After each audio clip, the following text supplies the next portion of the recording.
Alexandra, frage die Karte, zeige mir einen Weg. Einen wunderschönen guten Morgen, ihr Lieben. Es ist Sonntag, Ostersonntag. Ihr habt mir geschrieben, ich hätte schon so lange den Brief des Lebens nicht mehr gemacht, was auch stimmt. Bitte immer erinnern, wenn ich was vernachlässige oder wenn mir was nicht mehr einfällt oder ich mache einfach stupide weiter. Deshalb dachte ich, heute wäre vielleicht ein günstiger Moment. Heute Mittag um 15 Uhr könnt ihr eure Transformation für den April angucken. Wundert euch nicht, ich habe irgendwie das Datum nicht richtig auf dem Schirm gehabt. Deshalb sind da ein paar Patzer drin. Ich habe ein bisschen rumgeschnitten, aber ich bin jetzt nicht Meisterin des Schneidens von Videos, deshalb seht mir nach. So, was möchte das Leben uns sagen? Der Osterbrief nennen wir es vielleicht mal. Ja, wir dürfen aus unseren Erfahrungen schöpfen. Wir haben so viele ungelebte Sehnsüchte. Manchmal wissen wir nicht, wo die Reise hingeht. Wir hätten gerne kürzere Strecken. Wir würden gerne mehr im Flow sein. Wir würden sehr gerne vieles mehr wissen. Wir suchen Brücken. Wir gucken, wo wir von einer Seite zur anderen gehen können, ohne nasse Füße zu kriegen. Und dennoch fühlen wir uns blockiert. Ne? Schon so vom Grundgerüst her ist es immer wieder schwierig, diese Brücke selbst zu sein oder über eine Brücke zu gehen. Hier steht noch so ein bisschen eine Reise ins Unbekannte an. Möglicherweise blockieren wir deshalb auch, weil das Unbekannte nicht richtig greifbar ist. Aber das Leben möchte hier eine Veränderung bei all den Hindernissen, die sich schon so manifestiert haben. Ja, das Leben sagt uns hier, Veränderung entsteht durch Kommunikation. So praktisch so ein Tipp. Veränderung entsteht durch Kommunikation, die dann wiederum als Brücke dient und als Aufklärung. Also auch wieder hier so dieses nur sprechenden Menschen kann geholfen werden. Unterhaltet euch miteinander, kommt in Bewegung, geht aufeinander zu, kommt überhaupt in Fahrt und überall da, wo Stagnation ist. Ja? Da darf man auch mal selber einen Schritt machen und versuchen, eine andere Richtung zu nehmen. Die Stagnation sieht man hier als beendet an. Es kommt hier wieder eine Bewegung, auch in Kürze. Ja, das ist jetzt hier sehr treffend, das passt 100%. Hier liegt so dieses Erstarrtsein durch plötzliche Ereignisse, dieses Bäm, hier kommt irgendetwas, ich komme in irgendeinen Konflikt, ich frage mich, wie es weitergeht, ich bin vielleicht auch verletzt und überrollt von den Dingen. Und ich habe hier tatsächlich, dass wir in so blockierende Elemente gucken. Da sind einsteils die Selbstzweifel, einsteils die Unklarheiten, vielleicht auch so Richtungswechsel, wo einer hierhin möchte und einer hierhin und die Leidenschaft fürs Leben fehlt irgendwie. Ne? Man verharrt hier so in der Position von, ich bin verletzt, ich bin überrumpelt, ich weiß nicht wohin. Und genau da kommt jetzt die plötzliche Änderung. Das Leben möchte uns hier auch sagen, dass sich Beziehungen, Ehen oder auch ja, alles, wo man mit anderen in Beziehung tritt, dass da einfach Kommunikation und Leidenschaft rein soll. Gemeinsamkeiten suchen, was kann uns noch mehr verbinden, statt auseinander zu driften. Wo fehlt es auch an Verbundenheit und Verbindung? Und wo hat man das Gefühl, an allem, an dem ich gearbeitet habe, habe ich irgendwie Verluste oder Konflikte drauf? Für einige von uns geht es hier sehr schnell in die Veränderung. Es kann sein, dass man erkennt, wo, ich sage mal, fehlinvestiert wurde an Emotionen oder an Dingen, die man aus Pflichtgefühl getan hat. Und wo habe ich hier die guten Früchte, wenn ich mir noch so ein bisschen selber auch wieder das Fundament gebe von, ich komme raus aus meiner Starre, aus meinem Erstarrtsein. Ich lasse zu, dass ich mich wieder bewege, also aus der Starre so irgendwie raus in die Bewegung. Wo habe ich hier genug der Spiegelmomente?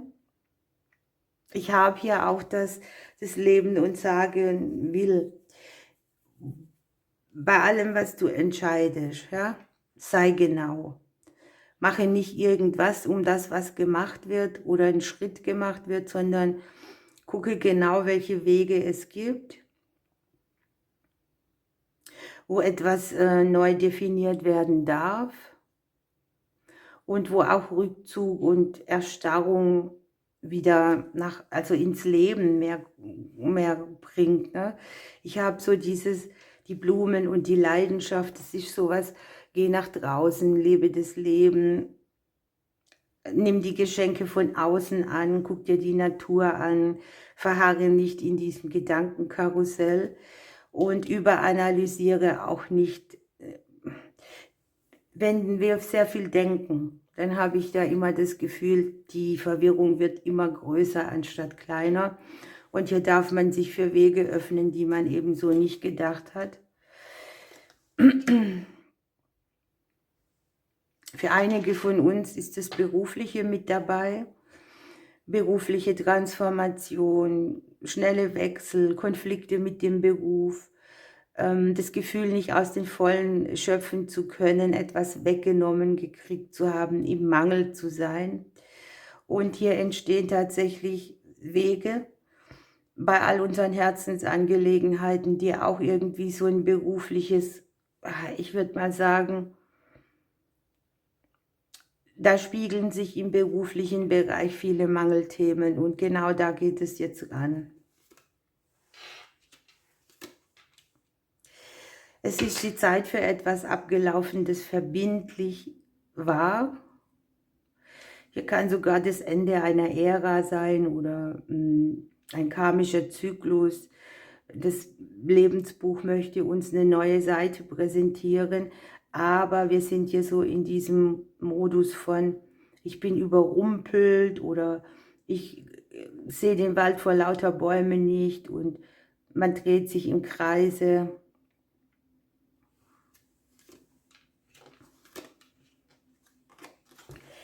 Das Herz steht Kopf.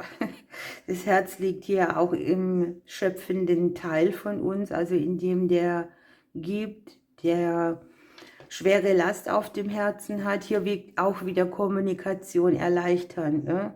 Durch Kommunikation Last abgeben habe ich hier. Irgendwie sagt uns das Leben, hier sind so starke Richtungswechsel. Wir sind karmisch geschützt, aber wir spüren es nicht. Ja, wir verharren in einer Position, in der wir nicht so richtig begreifen oder verarbeiten und uns fehlt dadurch die Klarheit und das Angebundensein, sodass wir irgendwie durch bestimmte Löcher flutschen können, in denen wir uns nicht sicher fühlen. Diese Phase, die hier liegt, ne, die geht sehr an alle Herzensangelegenheiten. Hier sind karmische Lösungen zu sehen. Das heißt, es gibt bestimmte Brücken. Die Brücken sind hier Kommunikation, sich den Herzensangelegenheiten widmen, das Herz wieder öffnen, aus dem Herzen erschaffen, Leidenschaft zum Leben spüren. Kämpfe, die man für die eigentlich kraftverschwendend sind, ja? Bleiben zu lassen ist jetzt vielleicht ein gutes Wort, aber es ist nicht umsetzbar. Deshalb habe ich hier eher, man erkennt, wo man einen sinnlosen Kampf führt. Man hat hier sehr viele Themen, die gehen an Seelenfreunde, an Seelengefährten, an Familienthemen, an Menschen, die wir an uns ranlassen. Das Umfeld scheint sich irgendwie auch auszumisten. Das heißt, hier sind karmische Neubeginne, auch mit neuen Menschen. Wir haben hier auch im Haus der Freundschaft die Sense drin. Hier kann sein, man wurde von irgendjemand verlassen oder betrogen oder angelogen oder verletzt, ja, und man fühlt sich enttäuscht oder man hat das Gefühl, alles, was da war, das war nichts wert.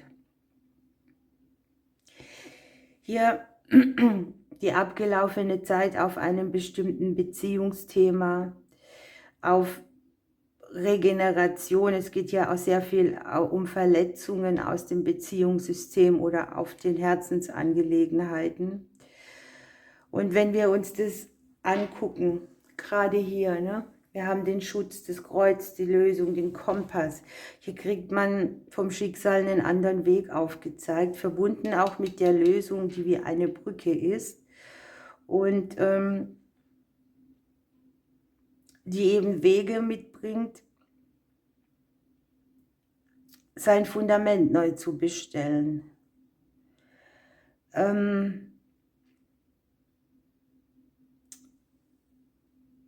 Das Erfülltsein, die Fülle, dieses, was sind denn meine persönlichen Reichtümer? Ich meine, wenn wir mal alles weglassen, was wir an Geld haben, hier ist überhaupt keine Geldkarte dabei. Hier gibt es Zusatzkarten, die gehen hier raus, ne? Die habe ich hier in der Hand. Und hier geht es nicht um Geld. Hier liegt im Haus des Geldes der erschaffende Teil von uns, ne? Das heißt, wir können das, was wir haben, als Möglichkeit für die Fülle einbringen. Aber diese Legung, da geht es hier wirklich nicht um Geld oder um hauptsächlich Beruf, sondern es geht um Lebenskämpfe, um Lösungen, um das Wiederaufstehen und Weitermachen und trotz allem so den Mut zu behalten und das Leben zu leben. Das, was man hier loslässt, ne? An Menschen, an Begegnungen, das führt hier ganz schnell auch zu einer Reinigung irgendwie und zu einer anderen Resonanz. Hier haben wir ja so ein bisschen diese Lebensreise, die noch ins Unbekannte führt. Und trotz allem steht sie hier in der Korrespondenz unter dem Schutz. Hier wird sich das Gefüge, nenne ich es mal, unser Beziehungskonstrukt verändern.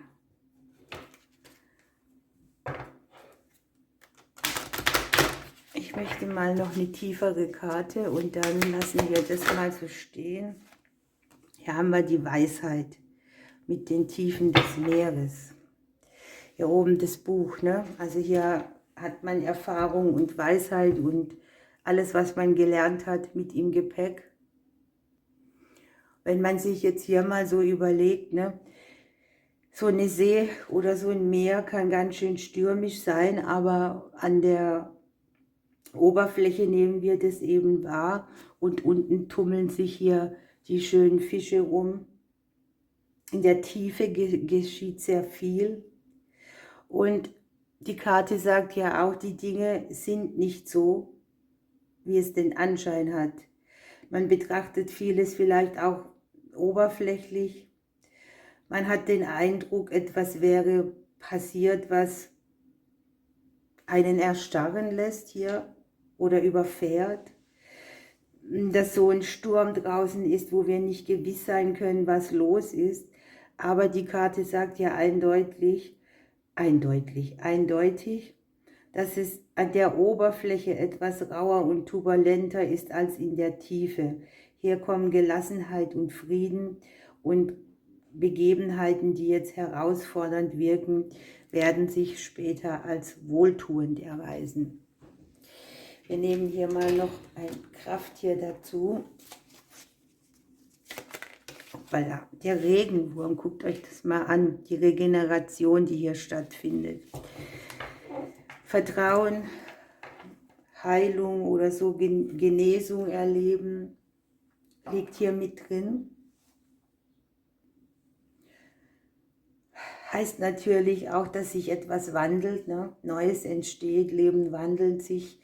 Und hier wird man so aufgefordert, sich wieder aufzulockern, locker und entspannt zu sein, aus dieser Schockstarre rauszukommen. Akzeptieren, was war, neue Erkenntnisse, Lektionen, das das Leben einen lehrt, neue Einsichten. Und wenn man etwas gelernt hat, kann das auch wieder aus dem Leben gehen. Ne? Ich brauche hier nicht verharren und immer in diesem Gelernten sitzen. Das sieht man hier auch genau. Das ist, was man gelernt hat, bringt Konflikte mit sich. Und die Konflikte liegen hier im Haus der Blumen. Das heißt, hier möchte sich was neu aufbäumen, das wieder zu guter Kraft führt. Es geht hier einfach darum, die gewonnenen Erkenntnisse aktiv einzusetzen und die Ausgangsposition wieder zu verändern. Wir korrespondieren hier an der Fülle, an die wir nicht herankommen, weil wir verharren und uns nicht auf den Weg machen. Die ewige Kräfte der Erneuerung sprechen hier mit uns und deshalb sind wir in dieser Phase. Ich lasse das so stehen. Denkt an heute Mittag 15 Uhr, ihr Lieben. Danke fürs Zuhören. Ich drücke euch bis bald.